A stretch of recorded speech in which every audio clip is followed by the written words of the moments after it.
I've heard a phrase, and it's absolutely true and absolutely applicable, but if you've met one person with Tourette Syndrome, you've met one person with Tourette Syndrome, because the next person you meet is going to be completely different. Welcome to Stories of Hope in Hard Times, the show that explores how people endure and even thrive in difficult times, all with God's help. I'm your host, Tamara K. Anderson. Join me on a journey to find inspiring stories of hope and wisdom learned in life's hardest moments. My guest today is an author who publishes under the pen name of Paula Jean Ferry. She is fascinated by stories in all forms, writing, movies, music, and creating them in her own life. So far, all 4 of her books have come from personal experiences she has had, and she is now writing her first novel. I am pleased to present Jessica Smith. Jessica, are you ready to share your story of hope? Yes, ma'am. Awesome. Well, I am so excited to have you on the show today. One of the questions I thought I'd break the ice with was, I am fascinated by your novel that you're writing right now, because I got to get a little sample of it as you were writing it at that author's retreat this summer. And so I'd love for you to tell me a little bit about it and why it's so important to you. Absolutely. I'm so excited for this book. It's by far the most exciting thing that I've written. But it's based off of a real person, but we don't necessarily know much about her life. She was one of the first people studied, and a very core and central case into creating what is now a diagnosis of Tourette Syndrome. She wasn't officially diagnosed because it didn't become a thing until a year after her death, but she was a countess in France in the 1800s. It was about a year ago that they even actually found her name. She was always in the medical records as Madamm, but now we actually have a name, and I've been able to find all of this information about her. Her story's just fascinating. Not only was she this woman in a very public position who couldn't control the words that came out of her mouth, but she also had the swearing form of Tourette's that people tend to know about a lot because of the media. Yes. So she was very, very controversial and quite a figure in her life. And it's a shame that more of that wasn't shared in the medical records. But she had no children, and so her story's been largely untold. So I'm going to do what research I can and fill in the gaps. I am so excited for this. And it's really, really a fun perspective. And tell us why writing this story about Tourette's is so important to you personally. For me, because I was actually diagnosed with Tourette syndrome. I have that as well. I call them Paula, hence my pen name. It's kind of my alter ego already. But I started making noises at 17, and I was diagnosed at 24. Because it was my senior year of college that particular year, I did a bunch of research. Her name came up and just never fully left me. I was always curious and always wanting to know more. So I'm just going to make it up. I think that just sounds fascinating. So it's neat that you've been able to gather the historical details of her life, and now you get to fill in the gaps, right? Yeah, for sure. It gives me like the best of everything. Absolutely, absolutely. So life for you has looked a little different. Why don't you take us back to your teenage years and into your adulthood, where Tourette's has been impactful, and how that has what your life looks like because of Tourette's, and how it has given you a compassion for other people. My life is so completely different. I go home to my little bitty hometown and people just don't recognize me anymore. In high school, I was this shy, quiet kid, and if you asked me a direct question, I still wouldn't speak to you. I would nod or I would shake my head. I was basically mute. I wasn't, but it took a lot for me to really talk to people and open up to people, because I was just so, so shy. But once I started making these noises, I had to start explaining, oh, excuse me, I think it was a hiccup. like I didn't really know what it was. They sounded like hiccups at first. I kind of grew in to my Tourette's, which was kind of nice. They started off kind of mild, and they have changed and evolved over time. Mhm. Um, but the biggest thing was that it allowed me to start connecting with other people. Some doctors, not all, will place Tourette syndrome on the autism spectrum. And the more I looked into it, and the more I researched it, the more I realized, oh, that explains so much about my childhood and why I was just such a weird kid. Mm. But at the same time, I'm so high functioning that it would have been something that was completely unseen. You know, Mhm. I just didn't understand other people. That's part of why I was such a reader as a kid. I devoured books. I was grounded for an entire summer because I read way too much. It wasn't the Harry Potter series, but it was a series about the size of Harry Potter. I read all of them from beginning of May to end of June, meaning I was technically still in school. Oh, wow. Um, my parents got a little concerned and I was grounded. They're like, that was your summer reading list. You're done. I'm like, oh, okay. Um, but having Tourette's, it made me start talking to people, and I was able to kind of figure out the social aspects of life. And I wasn't suddenly so shy because I started to understand these cultural rules and expectations that I just didn't see. And there were so many things like that have just really changed so much about me. The fact that before I was diagnosed, I mean, there was a 7 year gap where I was undiagnosed and I just made these noises. And at first, like I mentioned, I thought they were hiccups. So people were like, oh, did you try drinking water upside down? Did you try, all of these hiccup cures? And when I told them, well, it's not hiccups, they got confused and they're like, well, but have you tried this? And have you tried this? Mm. And it was actually kind of a good self-esteem booster because I have this little fire streak in me somewhere, and part of me is just like, stop trying to fix me. I'm not broken. Mm. But having to vocalize that, I started to like become more accepting of myself in general because I was very insecure. Um, but all of a sudden to say I'm not broken, I'm okay, really helped me to internalize that. And then I got some really big ahas once I made it to college and was actually able to study this in depth. And my senior year of college, I did a senior research paper on Tourette syndrome and how it affects communication. Ooh. Blew my mind, completely opened up a whole new world, and that was a big turning point for me in my life. Wow. Wow. So, a lot of times with Tourette syndrome, you have some kind of a tic. Would you mind Mhm. explaining what a tic is and how it sometimes presents itself and how you feel when you need to tic? Just so that Yeah, people kind of get a general idea yeah, of what it's like. yeah, for sure. So Tourette's actually has four qualifying features. It's not just the presence of tics, but there has to be both a vocal tic and a physical tic. So there has to be something vocal that is uncontrollable. Sometimes that can be as subtle as clearing your throat, or it might be like me, where I have this opera diva that'll just let out this high pitched, beautiful vibrato type of a Mhm. thing. So it has this huge range. And then again, with the vocal tics, you have that swearing form, which is called copralia. With I actually have a form of vocal tics called echolalia, where I repeat sounds that I hear often. I picked up the opera diva tic when I was studying music in college before I switched over to communications. So I heard it, it came out. I've done that with time clocks, I've done that with various animal noises.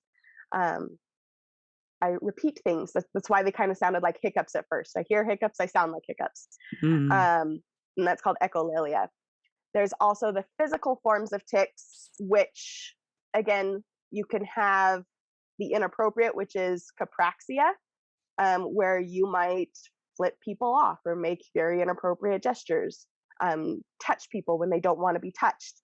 Um, there's echopraxia, where you imitate different movements that people are doing around you. Um, but again, they can be as subtle as an eye blinking tic, where you just blink your eyes pretty excessively. Most people might not know that. I've seen some as extreme as a poor girl who would grab her own throat and strangle herself, or people that will just randomly spin in circles as they're walking or fall to the floor. It looks a lot like demon possession. There are actually still some people who think that Tourette's is actually not a thing and that Mm. we're actually just possessed by demons, but it's not true. I promise I'm not possessed. Yeah, no, I've seen it in different formats too. Maybe it's just a head twitch, or I mean, Hmm. and I think that's the key thing to point out here is that Tourette's manifests itself differently in different people, Right. right? I've heard a phrase, and it's absolutely true and absolutely applicable. But if you've met one person with Tourette syndrome, you've met one person with Tourette syndrome, because the next person you meet is going to be completely different. I mean, that's why some doctors will say, yes, it's on the autism spectrum, while others will say, no, it's not.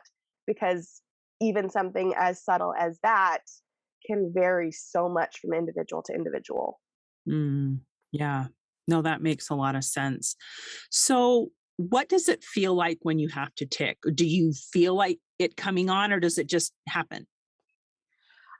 A little bit of both. There are some times where it'll just like pop out with no warning, and I'm just like, oh, there it is. I mean, Uh-huh. that's definitely how it started. It was just this little squeak that popped out of my mouth, and I'm just like, oh, excuse me, I think that was a hiccup. That was the closest like connection that I could figure when I Mhm. first started doing this. They just kind of pop out. There are some times where I might be able to feel it coming, where I can kind of feel, especially the physical ticks. I've got a shoulder twitch where my shoulder will jerk forward, and I do have like the eye blinking tick where my eyes will just kind of itch.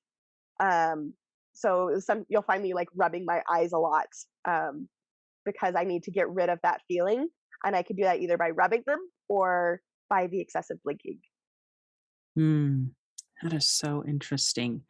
So, coming from a being a shy child, and kind of scared to talk to people at all, Right. how were you able to process that and become okay with this is who I am? Obviously, you're very vocal about Right. Tourette's now, and I think that is awesome.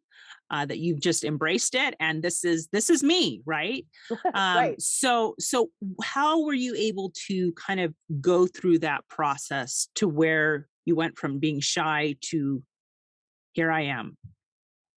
And it was definitely a process. It's something that took me several years. I mean, it started with, like I mentioned before, with people trying to cure or fix me, and me saying, I'm not broken, because I'm not. I mean, in my mind, everyone has hiccups at some point or another. Everyone will cough or sneeze. We have normal bodily functions that we just can't always control. Um, I compare Tourette's very often to coughs. I mean, you can feel a cough coming and you can hold it back for a little bit. And there are people who will try and suppress their tics until they're away from the public eye. Um, I don't, because just like coughing, when you hold it back, you're going to cough up a lung, and when you hold back your tics, you're going to have what's called a tic attack, where it's amplified and so much worse and uncontrollable, like some people on in full on convulsions on the floor, just twitching. um and it's not necessarily that bad for me per se, but it's definitely worse if I were to try and hold them back, which is why I don't. I just let them happen, because again, it was just a normal bodily function to Mhm. me. So that was like the first part of the journey, is recognizing it's a normal bodily function, because I had nothing else to compare it um to recognize that I'm not broken. And then again, coming back to this college paper that was so core and so central, like I learned so much. So my degree wasn't actually communications, my emphasis was communications. What I studied was international cultural studies, and I studied people and why we do the things that we do, and the effect that culture has on us, and the effect of these stories. Because that's really all it is. We have all of these unspoken rules that create our culture. They help us to facilitate and to move and interact with one another. And it does, in a way, simplify things. Like, these rules were created for a reason, for a purpose. Um, but at the same time, these rules are man-made, meaning they can be changed. These rules aren't set in stone. It's not something that has to be. And understanding this concept of culture and the role that Tourette syndrome plays within culture, because what it does is um, it presents an awkward situation, and all an awkward situation is when we don't know what the rules are. I Mm. mean, and as adults, that's especially hard. As children, we don't care about awkward situations because we're still learning all the rules and we have this like free pass, right? But Yeah. as adults, we're like, I should know this rule. Why don't I know this rule? Someone teach me the rule. Like we look around trying to figure out, okay, who knows the rule so that I can follow. I mean, it's again an unspoken rule. We don't necessarily know about these social niceties all the time, especially if it's something you haven't encountered. Um, and so understanding that all that does is put me in a position where I know what's happening and I know that I can then create those rules that happen around this if there's not already a situation in play that I'm okay with. You know, there Right. are people who will think, "Oh, hey, are you okay?" Because I've got a gasping tick, and so I'll just like every once in a while, and "Oh, Mhm. are you okay?" You know, that rule's okay. I'll roll with that. Mhm. If it's not, I'll say, "Oh, excuse me, I've got Tourette syndrome. Have you heard of it?" And I'll explain it. Or, I mean, sometimes just because I find people fascinating, I'll just watch what they do and watch it play out. But at any point in time, I have the power to jump in and create a new rule for culture around me and to create a new story, not just in my life, but for the people that I interact with, which was so empowering. Ooh, I bet. I bet. And it's cool that you were able to study this from such a deep perspective. I think with any diagnosis, it is so important to learn about it. And that's Yeah, what it sounds like you did because we fear the things we don't understand. That's kind of a absolutely. general culture rule, right? Right, And so the more we learn about it, the more we can then teach others about it in a way that's simple and easy. I love how you just gave the example of, "Oh, sorry, I have Tourette's, and have you heard of it?" You know, and right. and then you're educating others, and that is an empowering position to be in. It's not a Mhm. I'm going to go hide in the corner because I have Tourette's. I have Tourette's, and let me tell you about it because this is Right, how I function in society. And right. I think because you have been open about it, the next time that person meets somebody with Tourette's, they'll go, "Oh, I remember I met Jessica and she has Tourette's and she totally explained it to me." And so I meet this other person and I'm, "Oh, they have Tourette's too." And because you were so open about it, hopefully they will be much more understanding as they meet, a second or a third or a 20th person with Tourette's. That's definitely So, the goal. yeah, Mhm. it's awesome, and I think just that pattern of, once you get a diagnosis, learning about it and then teaching others so that we're incorporating it, as you say, into what a cultural norm is. Hey, we can totally accept these people with Tourette's. They're just like you and me. They just have these little things that they do, and it's okay, right? Right, for sure.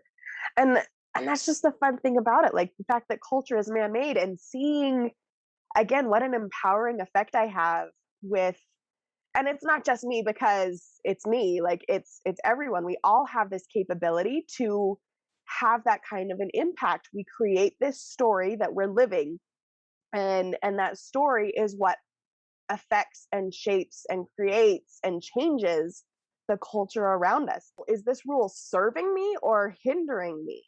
Like Mm. there are some rules that, yeah, that's okay to keep in place. There's a reason it does help us to function so that we don't have to start from complete scratch every time we meet someone. We kind of have a general idea of how to interact with other people. But if it's not serving me, what's the point of keeping it? And that's kind of the beauty of it is God has shaped this plan that we're able to shape and create and mold ourselves. Like we are beings of creation just like he is, and we are Mm. also able to create, maybe not on the scale that he has created yet, but look at the creation that we can do not only with our physical hands but in the world around us. Mm. I love that you tied in that we each have that seed of creation in us because God is our Mhm. Father, right? That He is going to give us certain gifts and talents, and for you, one of those gifts of creation is now speaking to others about who you are and what you do, and another is writing, right? Right. So it's neat that you've been able to find these gifts and talents and then express all these amazing concepts that you write about. So this is exciting. Why don't we segue a little bit here Okay. into you have had a challenging life in other ways as well, Yes. in that you have dealt with a lot of death of loved ones.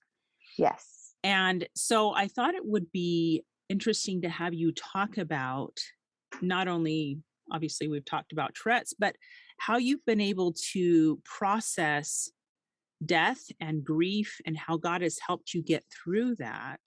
It's kind of cool to see how, I mean, all of this stuff with Tourette's happened when I was fairly young. I mean, 17 to 24. I'm now 35. So that was obviously a while ago. And while there had been death in my family a little bit before that, they got more challenging as I got older. At this point, I've now lost two of my four grandparents. I've lost three out of four siblings. I have lost multiple friends.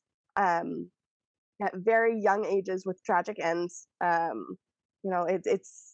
I think my very first experience with death, I was actually in kindergarten. It was the first day of kindergarten, and a couple of kids were just so excited to go to school that they ran out in front of the school bus. And the first day of kindergarten, one of the little girls died, and another kid broke his leg because they were just so excited. um, I mean, from a very young age, I've been very well acquainted with death. Hmm. um, but at the same time, as I got older, I started to recognize how the things that I learned with Tourette syndrome actually do also help with grief.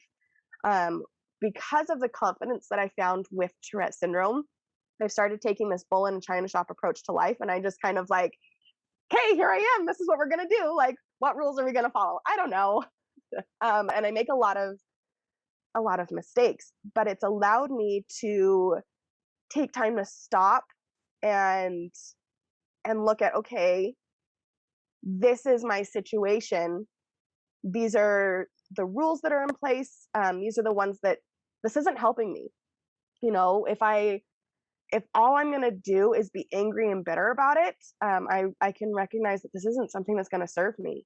In December of 2019, I lost my third of those three siblings, and my brother was murdered. And with murder, of course, there's going to be a trial and a court case. But I was able to sit and say, you know what? There's no way that's going to serve me. I don't want to be involved. I don't have to be involved. Mhm. Whereas other people, like for them, my mom and dad both sat down and said, no, I think I need to do this. And that was part of their healing process, but it's not part of mine. And just Mm. because my parents are involved doesn't mean that I have to be. And I was able to separate myself from that and take my healing journey where it needed to go. But recognizing that every individual's path is so different, again, pulling in ideas from the Tourette syndrome where everybody's case is so different. Um, I'm able to have that connection with God and talk with Him and say, "Okay, I don't like this. What Mhm. do I do?" You know, there was an entire month where I just tried anything and everything that would potentially take the pain away because it just hurt so much. I mean, even with my other two siblings, one had been a miscarriage, so I'd never actually met the child. One was a half sister that I had met once in my entire life because her mom had taken her clear across the country.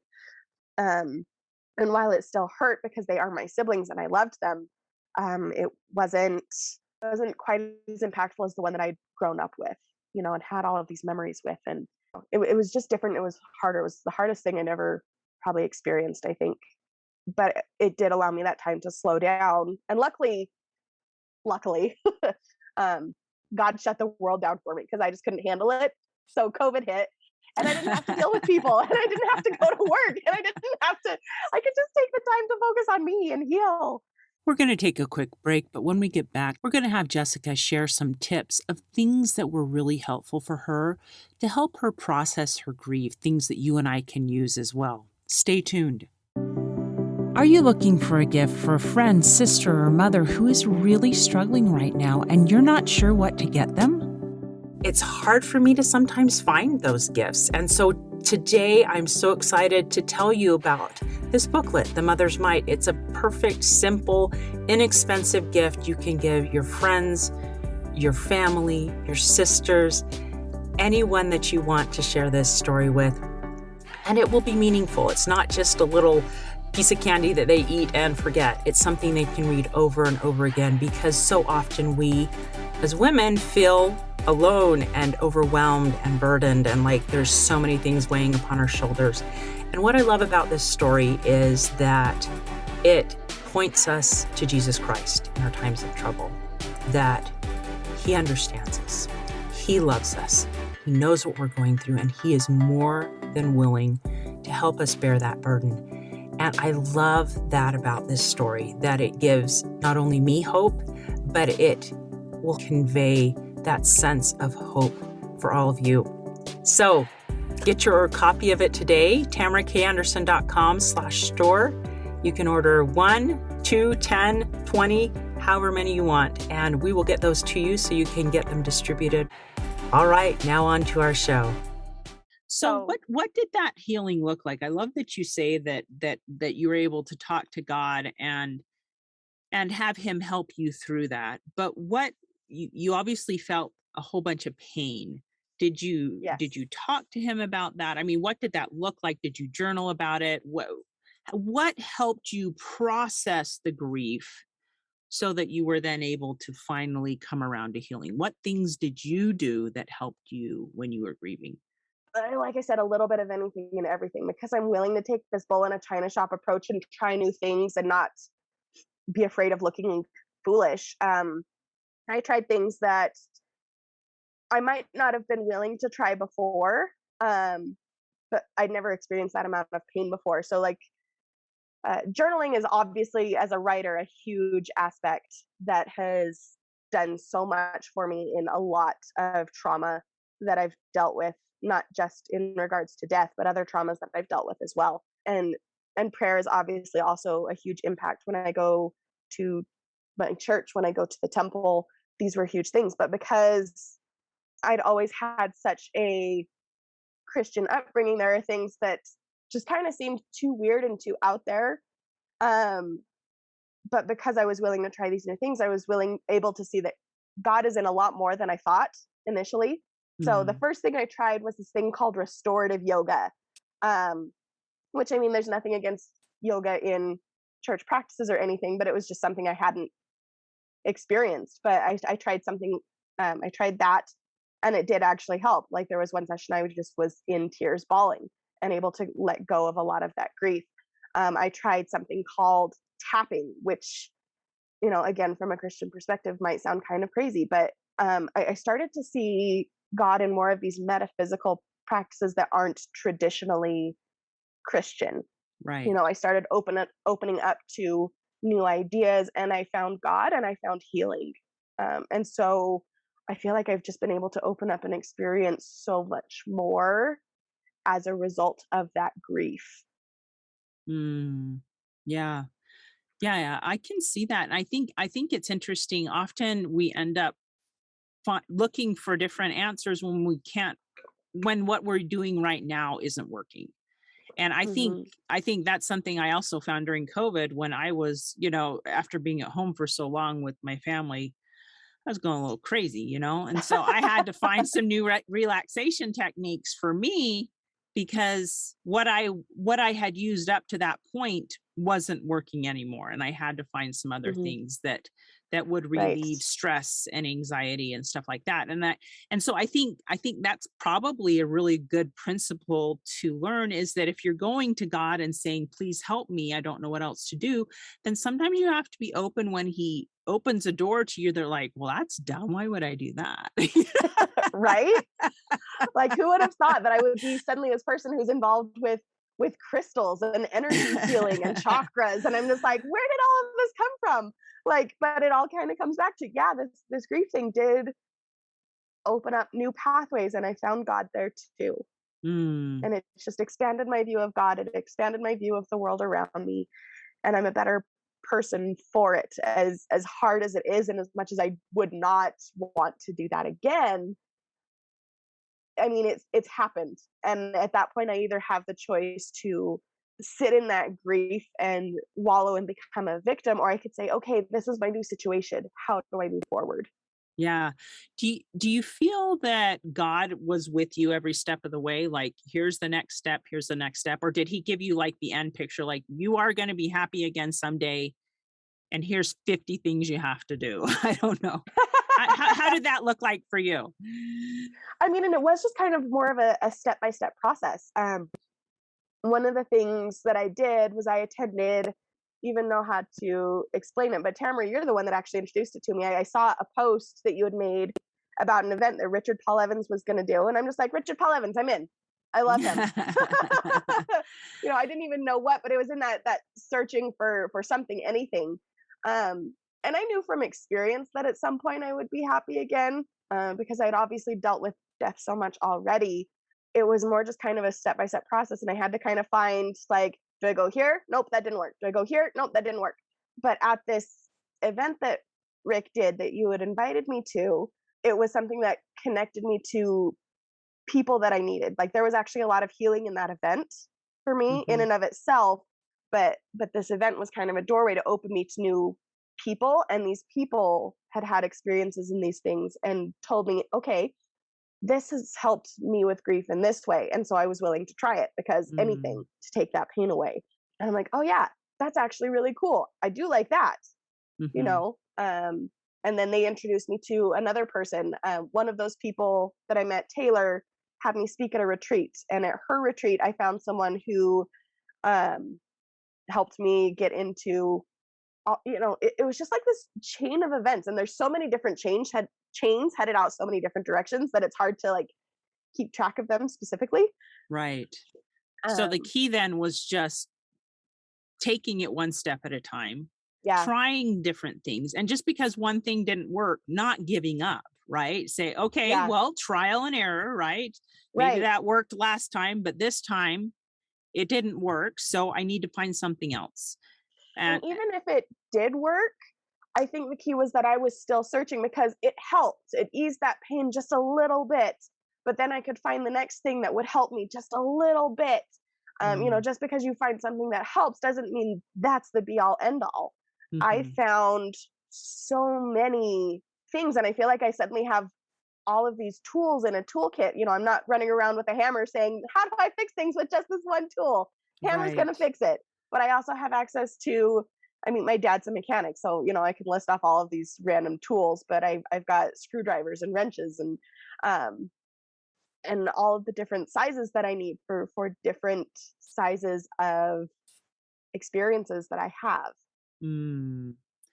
I've always loved the comparison of a tool belt or Hmm. toolbox, just because um, as we go through life, we're going to pick up different tips and different tricks. Hmm. And sometimes we'll be going along and we'll have a situation like your closest brother pass away, and I don't have a tool for this, right? So I know Right. I need more. And so I think God wants us to keep learning and growing and having experiences. And the key is staying connected to him so that he guides you to take, okay, what's the next right step if this isn't the thing that's going to Right. fix it? What's the next right Hmm. step? And just hanging in there with God. You mentioned at one point when you were chatting there about being making the choice between being bitter. You could stay bitter or you Mhm. could get back to being your happy self. And Mhm. so my question is, how were you able to make that decision, especially when you're feeling so down? But how do you keep a happy perspective when life has been challenging and hard? Because sometimes that's hard to do. It's hard to paste on the happy face when we don't feel very happy. What what advice do you have for us in with regards to that? Don't paste on the happy face, first of all. I if I'm pissed, you're gonna know that I'm pissed. If I'm sad, I'm gonna be like a bawling hot mess. I have this no shame concept again because of my Tourette syndrome. Like I've already barked in business meetings and screamed in the middle of church functions. Like, I've already learned how to deal with embarrassment, quote unquote. Like, but that's part of the problem is that sometimes we get embarrassed by our emotions. We get embarrassed that we're still grieving. It's been almost 2 years. I'm still grieving. I'm obviously a lot better at it, but my throat still chokes up when I talk about my brother. I don't know if you could hear it when I was talking about it, but I was definitely trying to keep talking despite the fact that tears were starting to form. Mhm. Um, and while they didn't actually form, I do allow myself to still feel that grief because it is still hard. Mhm. It's not something that's going to go away. It's something that um, I'm going to miss my brother for the rest of my life until I get to see him again in the hereafter. That's just the hard fast of it. It's something that you learn to still somehow move forward with instead of sitting in that grief. Like I will feel that grief, but if you're having a crying session, you only have so many tears and you can only cry so much. But then at that point, you have this, and at that point, you're kind of done, and you say, okay, now what?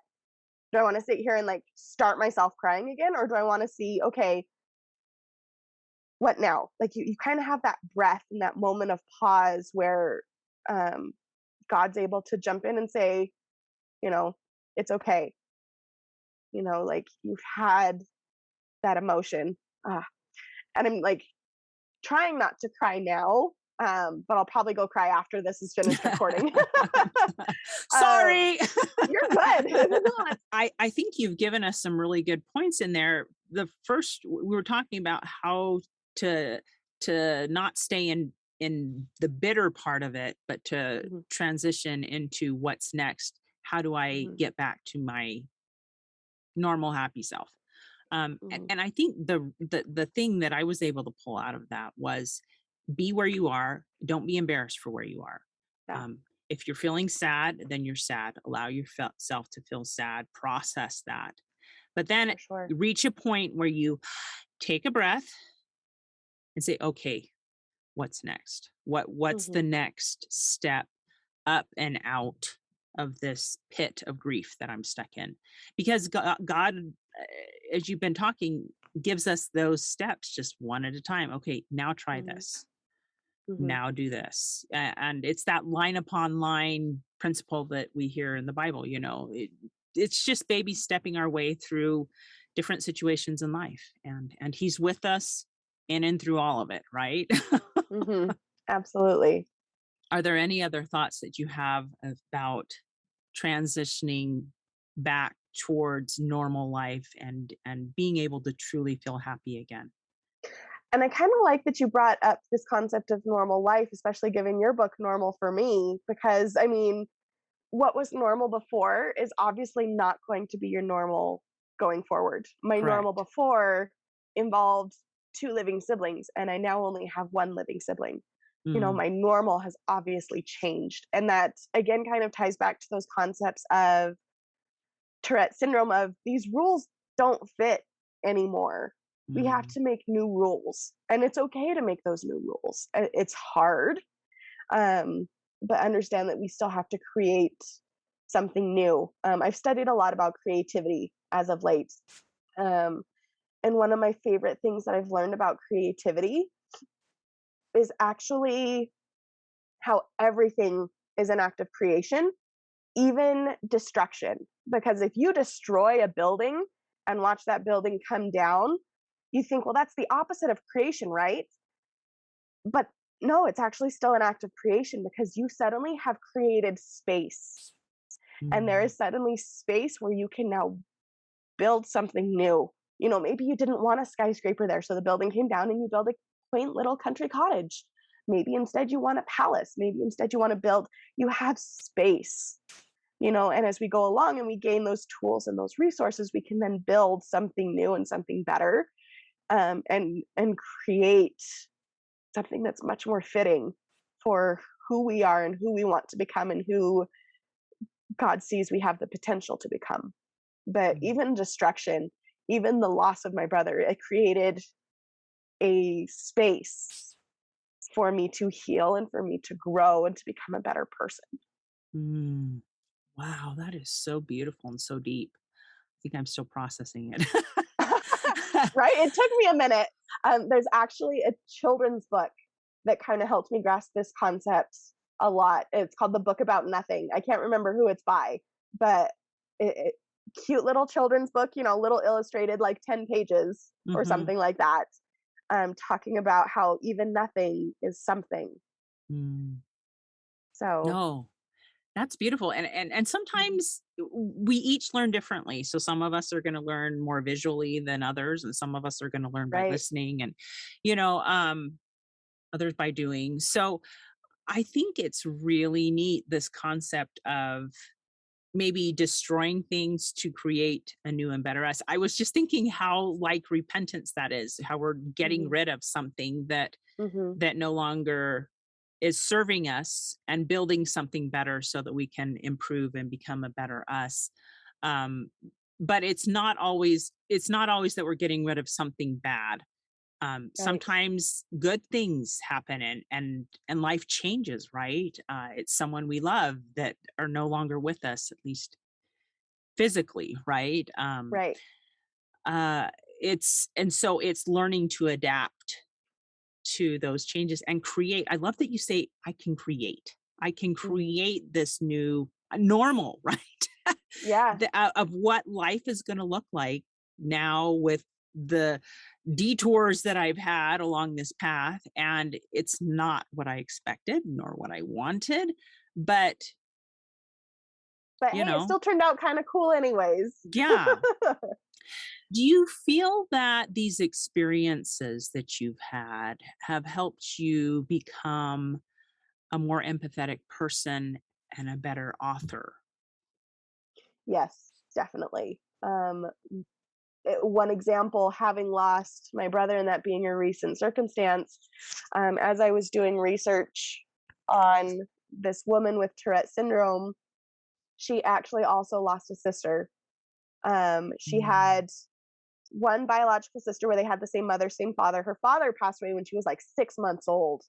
And then her mother remarried and she had a few more step siblings. But because the father was the one with the castle, with the money, that inheritance went to these two girls.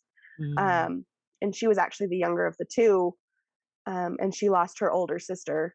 That was probably someone who protected her. Like I would imagine that sister relationship was super close. And so that was actually one of the first scenes that I wrote because I knew that would impact her. There was no way that couldn't impact her because I knew from my experience. And it was a very hard scene to write, actually, yeah. because it does pull up a lot of my own emotions, but pulling that emotion kind of up and out of me so that it's not something that's weighing me down, and putting that on paper and allowing me to, again, cry and again let that out so that it's not something that's physically just like tensing up my body, was a healing process for me and something that I can write more effectively. Like if I tried to write that scene without having lost a sibling, I could maybe come close, but I might not fully understand and be able to express that. And someone who had might catch on to that. Oh, she doesn't know what she's talking about. It's Right. gonna dampen that ability to write. And it's funny how it brings up so many little details that you just wouldn't think about. It was funny because being a member of the church, when we lost my brother, people of course brought meals to us because we could not function. Mhm. at a normal level. Yes. I've never been able to not like, I couldn't even drive myself home. I lived up in Salt Lake and my family's in Las Vegas, and about halfway through, I'm just like, I can't drive anymore. I know how to drive, but I just physically can't drive. It's not even like a taxing thing, but I couldn't do it. I had an aunt and uncle that had to come pick me up and take me home. Um, but in receiving all of these meals, there was a lot of chicken. Um, and it was just kind of funny because, like, note to self, like, beggars can't be choosers. We were very, very grateful. Like, don't get us wrong. But at the same time, we're just like, we kind of want some beef. Note to self, when we're taking meals to people, bring beef because everybody brings chicken. And so I know to do stuff like that. I know how much food is going to come. So some of the best meals we got were actually already frozen, and we could just defrost it whenever we needed it. Like, Mm, that was brilliant. Whoever mhm, thought to do that. mhm, And so it helps me to care for others because I see, that was actually a really good thing. I enjoyed that. Or, that didn't really help much. Don't mm, say those things, because hearing them as a person, um, I can't even think of some of those phrases because it has been a couple of years, but there were some phrases that didn't help. And the thing that was most helpful was when people just cried with us. You don't have to say anything. We feel this mm. pressure. There's this cultural expectation that, oh, I have to say something. No, no, you don't. We don't want to talk. you know, um, there are a lot of little things like that that just help us to interact more with other people who are Mm. in the same circumstance. I feel like I'm better at helping others through grief because I've been there. That is a hard lesson to learn, but at the same Yes. time, it is a good lesson to learn. Do you know what Yeah. I mean? Yeah. Um, And now you guys know without having to experience it. Bring beef, bring freezer meals, don't say anything. but love, but love. Definitely love. I love that you brought up one of the ways that God blessed you through that time was through other people. Yeah. And the more we kind of get a we're starting to sort of back our way out of COVID, it feels a little bit.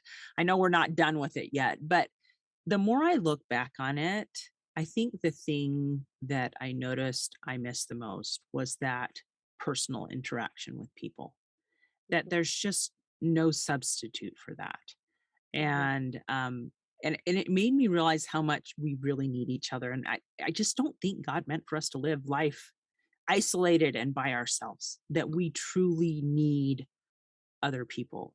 And I hear that in your story of your grief, how you were able to call and your aunt and uncle were there to help you, and how people came in and brought in meals, and how people just came and cried with you. Mhm. It's I think part of God's way of helping us when we're in a tough situation is through the ministering of earthly angels all around Absolutely. us, right? Absolutely. This has been amazing. Seriously. Are there any other lessons of things that you have learned through either Tourette's or through grief that you would like to share before we close? One more thing that came to mind was how close they still really are. There were a lot of times where I could still hear my brother. My brother, he hadn't been active in church for a very, very long time, and so you'll have to pardon my language because I wanted to use his verbiage, not mine.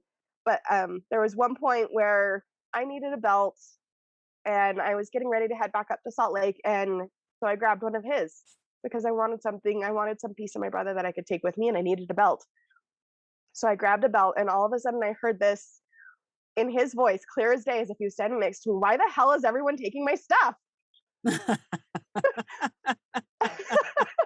And I'm like, it's your own fault, and I just kind of like busted out in like laughing tears. Um, but to know that he's still so close, and there have been several times since that I've been able to hear him, because you're right. There's no way I could do it alone. It required me being willing and open. It required God putting people in my life and being there just when I needed him and him alone. But it also required my brother, and I needed my brother to heal, and he was there. And that was a Mm, huge part of it. And I know that that's not a common circumstance. Not everyone's able to hear or see or feel to that extent. But whether you can or you can't, just know they're there. They're mm, definitely there. that is so beautiful. Are there any Bible verses that you'd like to share that became particularly meaningful to you as you were dealing with either Tourette's or with the death of your brother? So we hadn't talked so much about specifically how my brother was murdered, but he still a little tender, still a little emotional, obviously. He died saving a woman's life and her two little girls. And so the verse that always comes to mind when I think of him is greater love hath no man than this, that a man lay down his life for his friends. Because while my brother wasn't super active in church and in religion, he was still very close to God in his own way, even if he didn't necessarily recognize it. He was still very moral and a good man. And that's what he did. He gave down his life just the way the Savior did. That love. And again, coming back to that concept of no man is an island, we can't do that alone. If Travis hadn't died, how many others would have? How differently would that circumstance uh, come about? How bad would it have been? At one point, we learned that the woman that killed him had a knife to one of the little girls' throats and said, "Do you see what your mommy is making me do?" And who knows where things would have gone if Travis hadn't stepped in, you know? I mean, that poor little girl is already going to be so traumatized from that experience.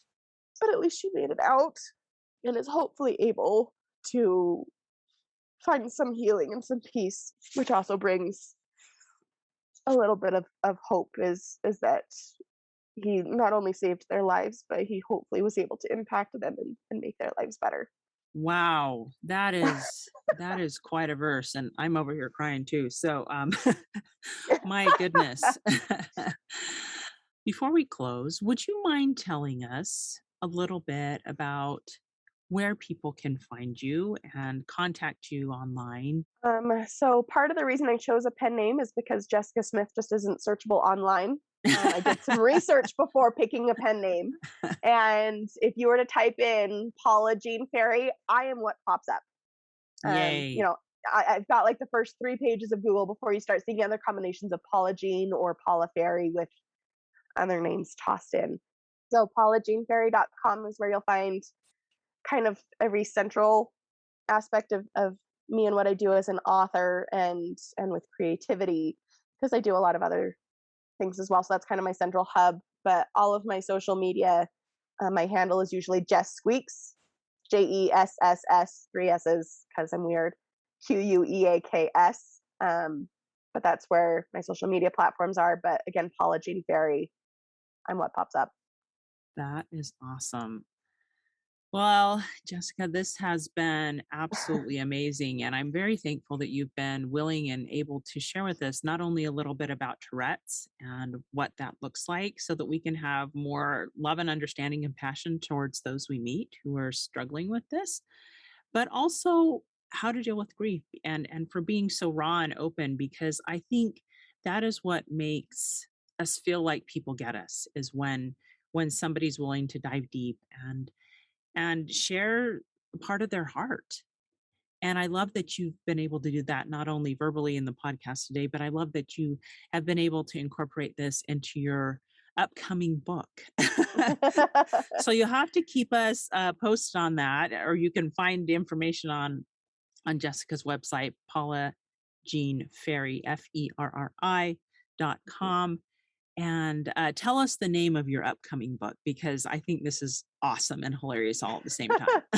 Right? I'm so excited about this. And I didn't come up with it. A friend of mine did, but I'm like, I'm going to steal that. I'm actually going to use that. And she said, okay. So, but it's called Madamn, Madamn, because she had this wearing form of Tourette's. So it fit. Yes, it does. So we'll look forward to that book when you're finished writing it. So thank you so much for coming on the show today. It's been an honor. Hey, thanks so much for listening to today's show. If you like what you heard, subscribe so you can get your weekly dose of powerful stories of hope.